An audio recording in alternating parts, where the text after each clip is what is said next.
Go. Hi, my name is Linda Holly.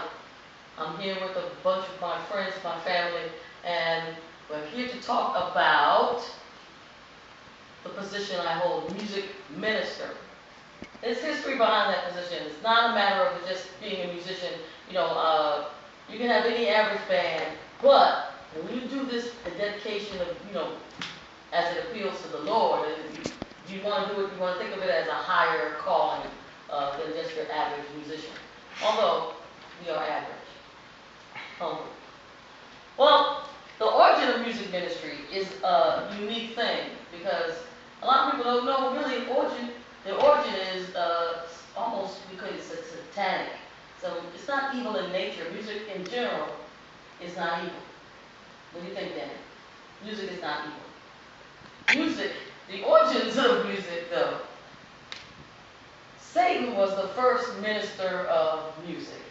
And because of that, people would think that music or musicians are kind of, evil. We get a dirty rap. Satan was created. He's one of three archangels. You have Gabriel. We remember Gabriel. He goes to tell Mary that she's going to have a baby. So he's more like the messenger. God would send him. He's the mailman type of. Then you have Michael. Michael is the warring angel. Revelation 12. The war in heaven is where Michael really kicks Satan out, or Lucifer, because Lucifer was the third archangel. People didn't know that. That Lucifer, the third archangel, what is his job? His job was to be the musician or to provide the music for heaven's worship. So God created those three to do three specific purposes. As a minister of music, I've met, I don't know, hundreds and hundreds of people, choir members and all, and learning to deal with different personalities and different choirs, different setups. You have the senior choir, you have the young adult choir. They're not singing the same thing. How we coordinate a service is an important thing. It depends on the Sunday. We have communion, we have baptisms, we have weddings, we have funerals. Every different type of service requires a different type of music.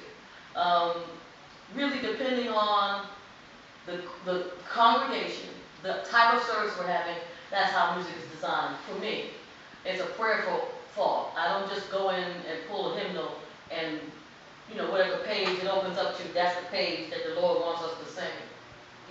It's something that I think about very seriously. Although I'm known to wait to the last minute to get the music for the service, I believe it's divinely inspired. At least that's my story, and I'm going to stick to it.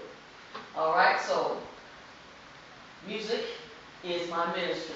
Music is my profession. I've been doing music ministry for, anybody guess how long I've been doing music ministry?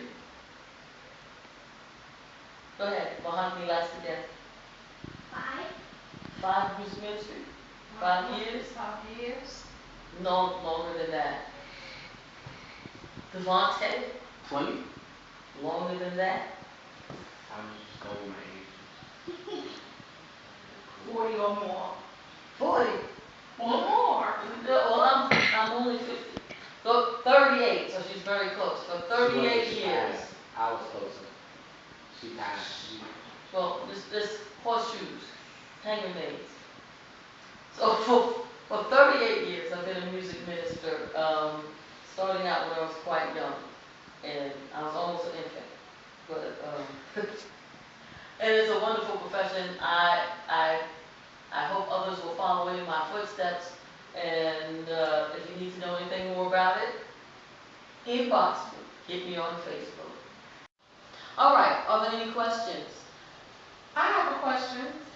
What is the difference between a minister of music and an ordained minister? Well, in 2012, the gap between the two, which is minister of music doesn't necessarily have to be a minister of the gospel. They minister music. But in 2012, this article from Afro Magazine, that's an online article by Dorothy Bulware. The Reverend Dr. Guida Harding was ordained as a minister of music.